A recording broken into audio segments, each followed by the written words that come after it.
Hello, good evening, everyone. So once again, I welcome all of you in today's current affairs. Okay, so in today, 9th of January, we will be analyzing the current affairs of the Hindu newspapers, whatever there has been in news in today's the Hindu newspaper. Okay, so we will be analyzing that. So I have brought some good topics today because there were a huge amount of good news in the newspaper today. One is like United Nations body pegs India's growth rate at 7.2%, and yesterday I have told you our own estimates say that it will be around 7.4%, which is very close, which means our estimation is also close. Okay, so voice of people driven conservation. Okay, it is related to death of recently the death of one of the pioneers in India's environmental laws and environmental history, Madhav Gadgil, who has given his formula for conservation of Aravali's, for conservation of these mountain ranges of Western Ghats, etc., etc. Okay, so top quotes green governance cause of uncertainty means regarding the environmental governance, our top quote is taking few cognizances and then it is reversing its own stances. Okay, so there are some issues in green governance which Supreme Court is facing. This article is regarding that. Okay, gross state domestic product shall be the criteria for central state transfers. Center to state finance transfers are on the recommendation of Finance Commission, and there are also grant in aid, other grants to the states which are governed by different criteria. But this article says that we must take the criteria of gross state domestic product and contribution of tax collections, GDP, etc., indirect taxes, direct taxes, etc., etc. Okay, forcing women to continue pregnancy violates the bodily integrity. This is in relation to justice given by Delhi High Court to one woman regarding her abortion. Husband has filed a suit that she has forcefully terminated her pregnancy. Court says that she has the right to terminate the pregnancy because if we curb this right, that will be harming her bodily integrity as well as mental integrity. Okay, is 10-minute delivery model necessary? The Zepto, Swiggy, Zomato, all the delivery platforms which are saying that delivery in 10 minutes. So is it sustainable for the gig workers or it poses some risks to them? Okay, Trump clear bill to impose 500% tariff on buying Russian oil. Trump withdraws from US from United Nations Framework Convention on Climate Change. Okay, this man is doing things which are seriously harming the global order. We will be discussing them thoroughly. Okay, चलो United nation body क्या कह रही है? ये कौन है? United Nations की कौन सी बॉडी है? ये department of economic affairs, economic and social affairs. Okay, department of economic and social affairs कहाँ का? यूनाइटेड नेशंस का. ये क्या कह रहा है? ये कह रहा है कि इंडिया जो है ग्रो करेगा 7.2% के दर से. कौन से साल में? 2025 और 26 के साल में. ठीक है, करंट फाइनेंशियल ईयर. कल मैंने आपको बताया था हमारी अपनी मिनिस्ट्री भी यही कहती है कि हम ग्रो करेंगे 2025 और 26 में 7.4 के दर से. हमारा अपना जो है वो इतना है. ठीक है, बातें सेम ये भी यही कह रहे हैं. क्यों क्या क्या चीजें कह रहे हैं? क्या कह रहे हैं कि एक तो हमारा जो कंजम्पशन है, डोमेस्टिक कंजम्पशन, वो अच्छा है, it is in good state. और कह रहा है कि हमारा जो इन्वेस्टमेंट है, इन्वेस्टमेंट जो गवर्नमेंट इन्वेस्ट कर रही है डिफरेंट एस्पेक्ट्स में, उसको कहते हैं पब्लिक इन्वेस्टमेंट. पब्लिक इन्वेस्टमेंट जो है वो भी अच्छा है. ठीक है, और उसके अलावा ये क्या कह रहे हैं कि हालांकि हमारे पास काफी ज्यादा यूएसए ने इस समय टैरिफ लगा रखे, लेकिन उसके बावजूद भी 18% एक्सपोर्ट जो है वो हमारा कहाँ जाता है? यूएस को जाता है. फर्क तो डेफिनेटली पड़ेगा, लेकिन उसके बावजूद भी हम सरवाइव कर रहे हैं और हमारे एक्सपोर्टर्स अभी बियर कर पा रहे हैं ये यूएस के इतने हाई टैरिफ्स. ठीक है, ये 2003 से लेके 17 तक हमारी एवरेज ग्रोथ रेट कितना रहा है? 7.1%. ये वाले जो ग्राफ्स होते हैं बहुत इंपॉर्टेंट होते हैं. 2003 से 17 तक हमारा 7% ग्रोथ रहा है. ठीक है, 20 से लेके 20 और 21 में हमारा ग्रोथ परसेंट -5% के आस 5% से भी 5% से ऊपर -6% चला गया था, -6.3% चला गया था, क्योंकि ये अगर आपको याद हो तो ये पैंडेमिक का टाइम था. ठीक है, उसके बाद जब हमने रिकवरी की लो बेस इफेक्ट के चक्कर में हम क्लोज टू 10% चले गए, 9.3 9.4%. लेकिन अब हम बेस इफेक्ट से निकल के नॉर्मलाइज हो रहे हैं तो 2023-24 वाले ईयर में हमारा ग्रोथ परसेंट अराउंड 7.2% रहा है। 25-26 में भी हम यही एक्सपेक्ट कर रहे हैं, लेकिन 27-28 के लिए थोड़ा ग्रोथ प्रोस्पेक्ट हमारा स्लो हो रहा है। क्यों? क्योंकि अभी जो यूएस के टैरिफ लगे ही है, उनका इंपैक्ट आना जो है आगे काउंटिंग में आएगा। समझ रहे हो मेरी बात को?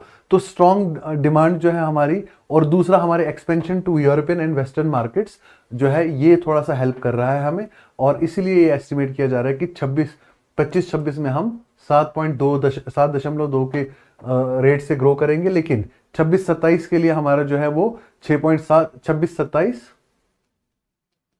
और 27-28 ये वाले 2 साल के लिए ग्रोथ परसेंटेज थोड़ा लोअर है, ग्रोथ परसेप्शन थोड़ा लोअर है। क्यों लोअर है? क्योंकि इस ट्रंप के टैरिफ्स का जो इम्पैक्ट है वो अभी विजिबल पूरी तरह से नहीं है, वो विजिबल होगा आगे आने वाले समय में। ठीक है, हो गया ये आपका।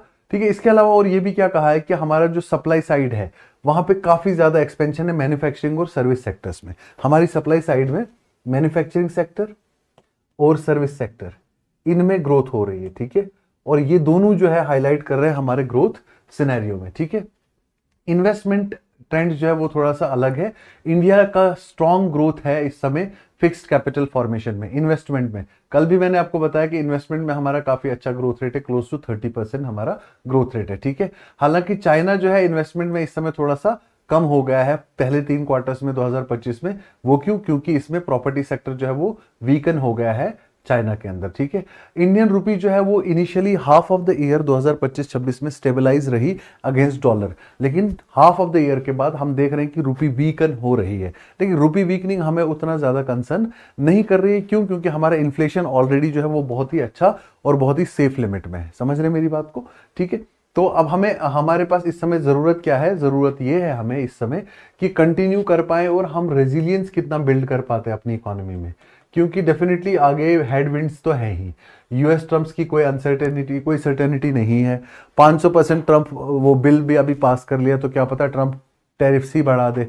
ठीक है, लेकिन अगर बढ़ाएंगे भी, लेकिन हम अपने global markets, global value chains को एक्सप्लोर कर रहे हैं, दूसरी कंट्रीज के साथ अपना इकोनॉमिक रिलेशन स्टेबलाइज कर रहे हैं। ठीक है, next, voice of people driven by conservation. ठीक है, वॉइस ऑफ पीपल किसको कह रहे हैं? ये माधव गाडगिल साहब को। ठीक है, माधव गाडगिल साहब एक एनवायरमेंटल कंजर्वेशनिस्ट थे। ठीक है, मैंने आपको पहले बताया हमारे वेस्टर्न घाट्स की कंजर्वेशन के लिए 2 बहुत इंपॉर्टेंट पैनल्स रहे हैं। एक है माधव गाडगिल पैनल, ठीक है, और एक है कस्तूरी रंगन पैनल। ओके, कस्तूरी रंगन पैनल, ये चीजें जो है आपके मेंस आंसर्स को ब्यूटीफाई करती हैं। ठीक है, जब आप ये चीजें लिखते हैं। ठीक है, ये दोनों जो है वेस्टर्न घाट्स के लिए बहुत इंपॉर्टेंट पैनल्स रहे हैं। ठीक है, और अर्बन कंजर्वेशन अप्रोच जो है इनका ज्यादा इंपॉर्टेंट रहा है। उन्होंने कहा कि हम अर्बन एरियाज से नेचर का कंजर्वेशन शुरू करें। उनका ये कहना है कि रूरल एरियाज जो है वो कम इफेक्ट करते हैं नेचर को। So he focused on urban conservation approach. कौन सा अप्रोच? Urban conservation approach. ठीक है, और जो रूरल एरियाज हैं उनके, particularly tribal areas, rural areas, marginalised sections, उनको ये कह रहे हैं कि ये मार्जिनलाइज्ड सेक्शंस हैं, और ये असल में ये कौन है? Common people of India. He called marginalised section of India as common people. Marginalised sections को he said that these are common people of India. ये इंडिया के आम लोग हैं, और ये एनवायरनमेंट के बेनिफिशियरीज होने चाहिए, ना कि जो इलीट्स हैं वो बेनिफिशियरीज हो। ठीक है, उनकी ऑटोबायोग्राफी भी है, a walk up to the hill, living with people and nature. Please remember this. उनकी ऑटोबायोग्राफी का नाम याद रखना, बहुत नोटोरियस किस्म के एग्जाम होते हैं तो फैक्चुअल क्वेश्चन ऐसे ही पूछ लेते हैं। ठीक है, a walk up to the hill, living with the people and nature. ठीक है, और उसके बाद कंसिस्टेंटली उन्होंने उनकी जो एफर्ट्स है वो इसी चीज में बताई गई है। ठीक है, और उनका ये बताया गया है, मेनली मैंने आपको बताया कि उन्होंने एक पैराडिम शिफ्ट किया। उन्होंने प्राइमेसी दिया किसको? ह्यूमन राइट्स को। He give primacy to human rights. उसने कहा नेचर की कंजर्वेशन में हम ह्यूमन राइट्स को वायलेशन नहीं कर सकते। और जब ये ह्यूमन राइट्स की बात कर रहे थे तो ये मेनली मार्जिनलाइज्ड सेक्शंस की बात कर रहे थे। प्राइमेसी किनको दिया इन्होंने? ह्यूमन राइट्स को। ठीक है, और wild life act, wild life conservation act के बहुत बड़े क्रिटिक थे, और ये कह रहे थे कि ये फॉरेस्ट डिपार्टमेंट के हाथ में जो है एक वेपन है। Wild life conservation act 1972।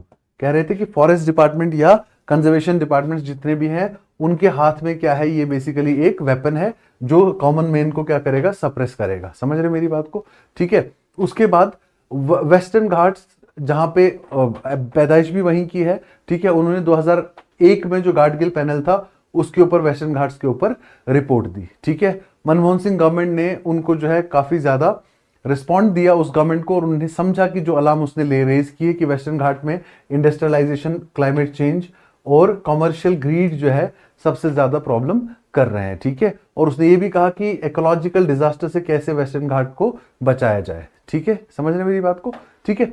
उसके बाद उनका ये भी कहना है कि पीपल ड्रिवन प्रोटेक्शन चाहिए हमें, किनकी? वेस्टर्न घाट्स की। So he advocated people driven protection, people driven protection. ठीक है, ये एक इंपॉर्टेंट एस्पेक्ट है। ठीक है। तो काफी सारे लोगों का इसमें कस्तूरी रंगन पैनल का भी जो है एक जिक्र किया गया है कि कस्तूरी रंगन पैनल, ठीक है, जिसमें ये भी मेंबर थे जिन्होंने ये कहा था कि 37% ऑफ वेस्टर्न घाट्स जो हैं ये क्या हो जाएंगे, इनको प्रोटेक्शन करने की जरूरत है। ठीक है, इनको बहुत ज्यादा प्रोटेक्शन करने की जरूरत है। आज भी वेस्टर्न घाट्स जो है वो बहुत ही इंपॉर्टेंट और इकोलॉजिकली बहुत फ्रेजाइल जोन है। ठीक है। और गाडगिल का जो एक कैंपेन था, save the Silent Valley, save the Silent Valley, Silent Valley, ये basically this was regarding the rain forests of Kerala, protection of rain forests of Kerala and Bastar region. ठीक है, save the Silent Valley campaign. तो ये basic information है जो आपको इसके बारे में पता होनी चाहिए। ठीक है। अगला आर्टिकल क्या है? टॉप कोर्ट्स को ग्रीन गवर्नेंस के बारे में बहुत ज्यादा प्रॉब्लम आ रही है। ठीक है। आपको मैंने बताया 2015 का एक जजमेंट था, ये मैंने पहले भी डिस्कस किया है, वन शक्ति जजमेंट। वन शक्ति जजमेंट में सुप्रीम कोर्ट ने क्या कहा था कि जो भी लॉस करते हैं एनवायरमेंट को, एनवायरमेंट क्लियरेंस नहीं लेते, उनके प्रोजेक्ट्स को कंप्लीटली या तो बंद कर दो या तो उनको ह्यूज पेनल्टीज डाल दो। ठीक है। वन शक्ति जजमेंट ने क्या कहा था कि पोस्ट फैक्टो एनवायरमेंटल क्लियरेंसेस नहीं वैलिड है, post facto environmental clearances are not valid. लेकिन नवंबर 2025 में फिर से कोर्ट ने इसको अपोजिट कर दिया। ठीक है, वन शक्ति वर्सेस यूनियन ऑफ इंडिया, ये याद रखना, ये केस याद रखना है। ठीक है। दूसरा, अभी रिसेंटली अरावली से रिलेटेड जो जजमेंट है, ठीक है, अरावली डेफिनेशन केस, पहले कह दिया कि हाँ अरावली का डेफिनेशन जो है 100 metre above the low lying area से 100 मीटर अबव जो है वो अरावली माउंटेन होगा, और 500 मीटर की रेंज में जितने भी माउंटेन्स आएंगे वो माउंटेन रेंज कहलाए जाएंगे। ठीक है। लेकिन अब अरावली के डेफिनेशन को भी फिर से क्या कर दिया, चेंज कर दिया, आई मीन इसको स्टे कर दिया, और कहा कि हम एक नई डेफिनेशन पे फिर से वर्क करेंगे, एक नया पैनल बिठा के। समझ रहे मेरी बात को? अब इससे क्या है कि पता चल रहा है कि सुप्रीम कोर्ट जो है वो बिल्कुल अनसर्टेन है कुछ एनवायरमेंट रिलेटेड इश्यूज को। ठीक है। तो सुप्रीम कोर्ट को rather than entering into the technicalities करना क्या चाहिए, जुडिशरी को एक्टर्स के साथ डील करना चाहिए स्ट्रिक्टली। एक्टर्स जो है, मान लो स्टेट है या कोई गवर्नमेंट है, कोई बोर्ड है, कोई डिपार्टमेंट है, उनको ज्यादा फोकस देना चाहिए rather than making laws by itself. ठीक है। Supreme Court should be making laws and Supreme Court should be giving strict guidelines to the actors which are acting in environmental conservation rather than giving itself the decisions and judgments on technicalities. ठीक है। तो Supreme Court should have basically should not start parallel decision making. तो कहीं ना कहीं इस article में जो बात की गई है वो की गई है जुडिशियल ओवररीच की। ठीक है।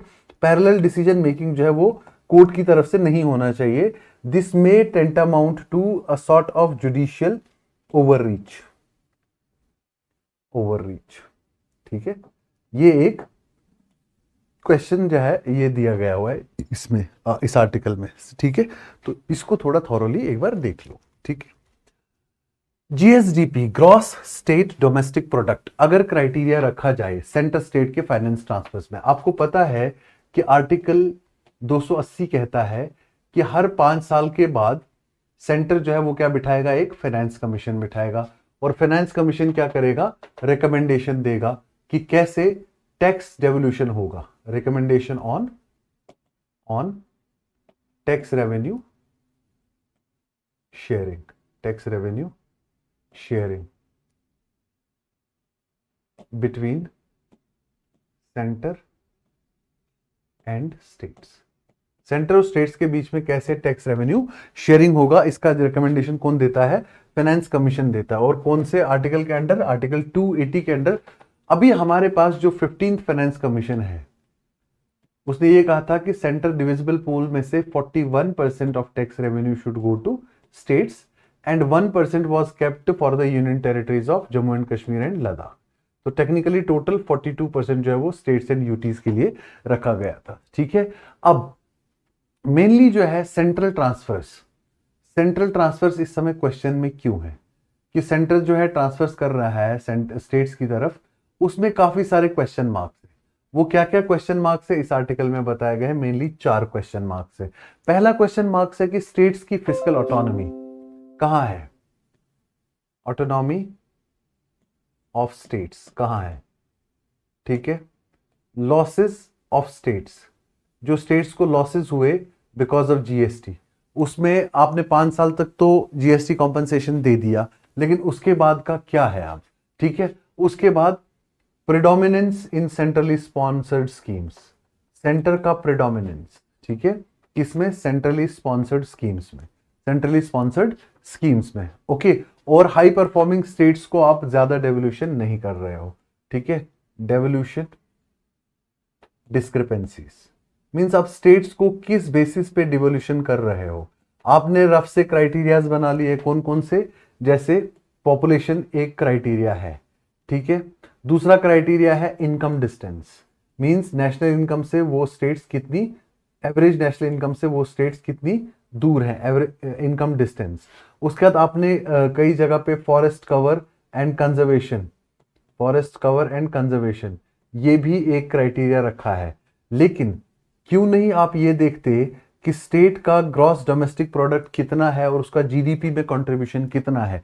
इस क्राइटेरिया पे बेस अगर आप फाइनेंस कमीशन की ग्रांट्स जो है दोगे स्टेट्स को, तो ये थोड़ा सा रैशनलाइज हो जाएंगी। क्योंकि इसमें एग्जांपल भी दिया है कि उत्तर प्रदेश, यहां पे एग्जांपल है, उत्तर प्रदेश एक स्टेट जिसका कंट्रीब्यूशन यहां पे देखो, ठीक है। उत्तर प्रदेश का अगर आप देखोगे डायरेक्ट टैक्स कलेक्शन कितना होता है, 3% के आसपास। Uttar Pradesh 4%, 4.5% direct tax collection है इसका। और सेंटर से फाइनेंस कमीशन के ट्रांसफर्स का शेयर कितना आता है इसके पास, 17.94%, 17.94% आप उत्तर प्रदेश को दे रहे हो। क्यों? उसकी पॉपुलेशन बहुत हाई है, लेकिन टैक्स कलेक्शन देखो वो कितना कम है। और जीएसडीपी में भी अगर देखोगे कंट्रीब्यूशन तो 8% ही का, 9% का ही कंट्रीब्यूशन है उसका जीडीपी के अंदर, ठीक है। तो ऐसे इस तरह से कई सारे स्टेट्स का इन्होंने बताया कि लॉस भी हो रहा है इस वजह से। क्योंकि मैं आपको कुछ स्टेट्स का डेटा दे रहा हूं, मैं कुछ स्टेट्स का डेटा अगर मैं बताऊं कि सबसे ज्यादा जो है उत्तर प्रदेश को मिलता है सेंटर का फाइनेंस कमीशन का ट्रांसफर्स, जो central divisible pool of tax में, उसके बाद बिहार को और उसके बाद वेस्ट बंगाल को। लेकिन इनका कंट्रीब्यूशन देखो आप जीएसडीपी में वो बहुत कम है, 4.6%, 60% या 3.99%, ठीक है। इस तरह से काफी सारी स्टेट्स हैं जैसे हरियाणा, कर्नाटका, महाराष्ट्र, इनका जीएसडीपी में शेयर जो है वो बहुत कम है, ठीक है। तो इनको वो कंसिडरेशन ना देके तमिलनाडु हो गया, इनका भी जीएसडीपी का बहुत अच्छा कंट्रीब्यूशन है, लेकिन फिर भी इनको बहुत ज्यादा अच्छा शेयर फाइनेंस कमीशन ग्रांट्स में नहीं मिलता। तो टेक्निकली ये कह रहा है कि अगर आप लोगे contribution of states in the gross state domestic product of India, तो ये ज्यादा बेटर क्राइटेरिया होगा रादर देन दीज क्राइटेरिया, ठीक है। अभी 16th फाइनेंस कमीशन का रिपोर्ट जो है वो फाइनेंस वो पार्लियामेंट में आएगा, ठीक है। 16 फाइनेंस कमीशन का रिपोर्ट पार्लियामेंट में आएगा, ठीक है। अब जब 16 फाइनेंस कमीशन का रिपोर्ट पार्लियामेंट में आएगा तो तब हम देखेंगे कि जो 16 फाइनेंस कमीशन है वो क्या क्राइटेरिया लेती है अपने इसके लिए, इनकम डेवोल्यूशन के लिए, ठीक हो गया। तो ये जरूरी है देखना, ठीक। नेक्स्ट, वुमेन को प्रेगनेंसी कंटिन्यू करने से उसकी बॉडीली इंटीग्रिटी को क्या होता है, नुकसान होता है, ठीक है। वैसे मेडिकल टर्मिनेशन ऑफ प्रेगनेंसी के लिए जो एक्ट है that is called as MTP act, medical termination of pregnancy act. ये एक्ट कहता है कि एबॉर्शन जो है वो इलीगल है। लेकिन क्यों ये एक्ट लाया गया, इस एक्ट की जो ओरिजिनल लैंग्वेज है ओरिजिनल लैंग्वेज के लिए, ओरिजिनल लैंग्वेज या ओरिजिनल पर्पस जो है उसके लिए एक टर्म होता है गोल्डन थ्रेड। प्लीज रिमेंबर, कभी सवाल आता है कि the term golden thread is in news, what does it represents. ठीक है, गोल्डन थ्रेड का मतलब क्या है कि एक्चुअल पर्पस क्या है। Golden thread means the cohesive and continuous flow of information that connects all aspects of patient care. Means इसमें एमआरटीपी एक्ट में जो मेनली गोल्डन थ्रेड ये है वो क्या है, women's physical and mental health. वो क्या है, women's physical and mental health. तो अगर एबॉर्शन इलीगल भी है, लेकिन अगर ये वुमेन की फिजिकल और मेंटल हेल्थ को हार्म कर रहा है तो इसको परमिट किया जाना चाहिए। ठीक है, और सुप्रीम कोर्ट अभी अभी जो कोर्ट का, दिल्ली हाई कोर्ट का कहना है कि ये जो है वुमेन के अपने जो राइट्स हैं ये उनको भी जो है सेफ रखेगा और वुमेन की बॉडीली और मेंटल इंटीग्रिटी को भी सेफ रखेगा। समझ रहे मेरी बात को। So therefore it should be understood कि क्रिमिनलाइजिंग अबॉर्शन जो है, अबॉर्शन को अगर आप क्रिमिनलाइज करते हो, ठीक है, उससे वुमेन बहुत ज्यादा चीजों के लिए वल्नरेबल होती है। ठीक है, अब इसमें हाईकोर्ट ने एक चीज मुझे लगता है जो मिस कर दी, वो है right to life of the, right to life of foetus, foetus. लेकिन एनी हाउ ये एक और नया डिबेट ओपन हो गया कि क्या मेडिकली प्रेगनेंसी को टर्मिनेट किया जा सकता है अगर वुमेन स्ट्रगल कर रही है। तो कोर्ट ने कहा कि हाँ, इसमें जो है ये अलाउड है और वुमेन को जो है ये फ्रीडम है, ये उनकी बॉडी और मेंटल इंटीग्रिटी का पार्ट है। Article 21 right to freedom of life and liberty का पार्ट है कि वो चाहें तो अपनी बॉडीली और मेंटल इंटीग्रिटी को सिक्योर सेफगार्ड कर सकती है। ठीक हो गया। उसके बाद नेक्स्ट आर्टिकल है कि क्या ये 10 मिनट डिलीवरी मॉडल जो है मेनली कहां कहां पे कौन कौन से प्लेटफॉर्म ने ये शुरू किया था। सबसे पहले इट स्टार्टेड विद ज़ेप्टो, अब ये ज़ोमैटो ने भी, ब्लिंकिट ने भी, और कई सारे जो इसके ये हैं इन्होंने स्टार्ट कर लिया है। ठीक है, Instamart, Swiggy etcetera, Instamart, Swiggy etcetera, इन सब ने ये अब क्या कर दिया है, इनिशिएट कर दिया है। तो इससे दिक्कत क्या हो रही है, इससे दिक्कत ये हो रही है कि ये सॉफ्टवेयर रन सिस्टम्स है जो ह्यूमन इमोशंस को नहीं समझते। ठीक है, अब सॉफ्टवेयर रन सिस्टम्स है, डिलीवरी की हरी में, और उसमें पेमेंट जो है वो बहुत ही ज्यादा लो पेमेंट होता है गिग वर्कर्स को। ठीक है, और उनकी लाइफ जो है वो रिस्क पे हो जाती है, स्पीड से जाना है, लाइफ रिस्क जो है वो भी इन्वॉल्व है। ठीक है, तो ये सारे इश्यूज जो है इसमें बता दिए गए हैं। ठीक है, और उसमें ये भी बताया है कि वर्कर जो है, एक्चुअल जो है लेबर, इस सब की कॉस्ट, फायदा कंपनी को होगा, मालिक को होगा, सेलर को होगा, लेकिन कॉस्ट जो है वो कौन बेयर करता है, इसमें यह बताया गया है कि कॉस्ट बेयरर जो है मेनली वो कौन है, गिग वर्कर है। वो कौन है, प्लेटफॉर्म का जो वर्कर है वो मेनली, डिलीवरी बॉय जो है वो मेन कॉस्ट पेयर है इसमें।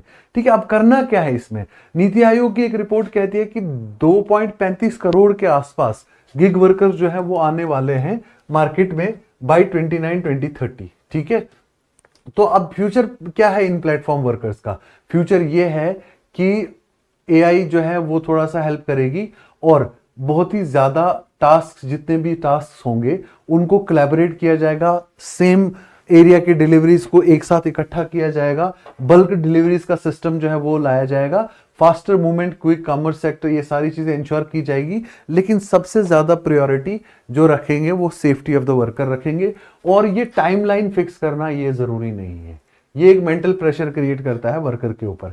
और दूसरा, अगर वो टाइमली जो है नहीं कर पाए डिलीवरी कमोडिटीज की, फिर वो उनका क्या हो जाता है, वो इंस्टेंटली फायर हो जाते हैं।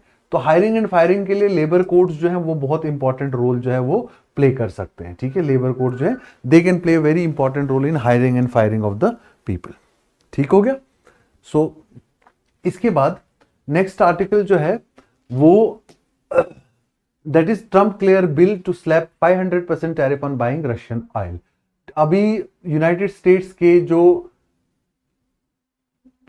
2 हाउसेस हैं, upper house in United States is called Senate, lower house is called House of Representatives, और यूनाइटेड स्टेट्स का पार्लियामेंट जो है उसका नाम है कांग्रेस। ठीक है, तो ये दोनों जगह पे इस समय द बिल हैज नंबर्स और चांसेस हैं कि ये बिल पास हो जाएगा, इनफैक्ट ये पास हो भी गया होगा। ठीक है, अब इसमें ये बताया जा रहा है कि 25% से लेके 500% तक ट्रंप क्या कर सकते हैं, टैरिफ लगा सकते हैं, इतनी अथॉरिटी उनके पास है। ठीक है, अब पर्पस क्या है, पर्पस यह है कि टैरिफ तब तक बढ़ाते चलो जब तक ना फुल स्टॉप लग जाए। किस लिए? On import of Russian oil, on import of Russian oil. India Russia से बिल्कुल जीरो कर दे अपना इंपोर्ट, या बाकी कंट्रीज भी जीरो कर दे अपनी इंपोर्ट रशियन ऑयल का। क्यों? रशिया को ट्रंप ने एक ऑप्शन दिया था यूक्रेन के साथ वॉर सेटल करने का, रशिया ने नहीं माना, तो यूक्रेन रशिया यूक्रेन वॉर अभी तक कंटिन्यू है। ट्रंप कहता है कि अगर जो है आप ये ऑयल इंपोर्ट करोगे रशिया से तो डायरेक्टली उनको जो है वॉर के लिए आप फंडिंग कर रहे हो, जो कि बिल्कुल गलत है। ठीक है, और वही क्या कह रहा है कि अगर ऑयल परचेज करते हो रशिया का, ये सारा जो है बंद करना पड़ेगा और यूएसए के साथ जो है वो ट्रेड इंक्रीज करना पड़ेगा। ठीक है, और जैसे मतलब स्पीचेस में भी वो कह रहा है कि this is a great legislation, इससे जो है they will get more powers to regulate the tariffs. This is a great regulation and this will be serving American interest. ठीक है, कुछ भी कर रहे हैं साहब, हम क्या कर सकते हैं। ठीक है, ओके। दूसरा, ट्रंप साहब ने एक और काम कर दिया अभी, United nation framework convention on climate change, जो 1992 से काम कर रहा था, मेनली कहां पे? अर्थ समिट के बाद। अर्थ समिट कहां हुआ था? रियो डी जेनेरियो, ब्राजील में। और ये एक एपेक्स ऑर्गेनाइजेशन था जिसमें पूरी ग्लोबल की, वर्ल्ड की सारी कंट्रीज जो हैं, वर्ल्ड की सारी कंट्रीज जो है मोस्टली जुड़ी हुई थी, और क्लाइमेट चेंज के ऊपर एक बहुत ही ज्यादा कोहेसिव डिसीजन मेकिंग चल रहा था इसमें, United nation framework convention and climate change. साहब ने इससे भी विड्रॉ कर लिया। सिर्फ इसी से नहीं, पहले वर्ल्ड ट्रेड ऑर्गेनाइजेशन से भी विड्रॉ कर चुके हैं, इंटरनेशनल सोलर अलायंस से भी विड्रॉ कर चुके हैं। ठीक है, अब next UNFCCC, United nation framework on convention on climate change, इससे भी विड्रॉ कर चुके हैं, और भी 66 मल्टीलेटरल ऑर्गेनाइजेशन से ये विड्रॉ कर चुके हैं। ठीक है, क्यों? क्योंकि ये कह रहे हैं कि इनमें से कोई भी ऑर्गेनाइजेशन जो है वो न्यूट्रल वर्किंग नहीं कर रही है, और अमेरिका के इंटरेस्ट में ये है कि ये इन ऑर्गेनाइजेशन से जो है विड्रॉ कर ले। समझ रहे मेरी बात को? और जबकि यूनाइटेड स्टेट्स इस समय वर्ल्ड की लार्जेस्ट इकोनॉमी है, वर्ल्ड की लार्जेस्ट इकोनॉमी है। ठीक है, और सेकेंड लार्जेस्ट एमिटर है, second largest emitter of green house gases, second largest emitter. तो साहब क्या सोच रहे हैं कि सेकेंड लार्जेस्ट एमिटर होने के बावजूद भी इस कन्वेंशन का पार्ट नहीं रहेंगे और इनके ऊपर रिस्पॉन्सिबिलिटी नहीं रहेंगी। ठीक है, तो ये बेसिकली ग्लोबल क्लाइमेट एक्शन के लिए एक बहुत बड़ा सेटबैक है। समझ रहे मेरी बात को? मुझे लगता है ये आदमी पूरे वर्ल्ड के लिए एक सेटबैक है। ठीक है, जिस तरह से अभी काम कर रहा है। ठीक है, ओपिनियंस आर पर्सनल। ठीक है, चले। सो ये सारी न्यूज है आज के न्यूज़पेपर में। आज के लिए इतना ही, कल फिर मिलेंगे और फर्दर आगे की न्यूज के साथ। शुक्रिया।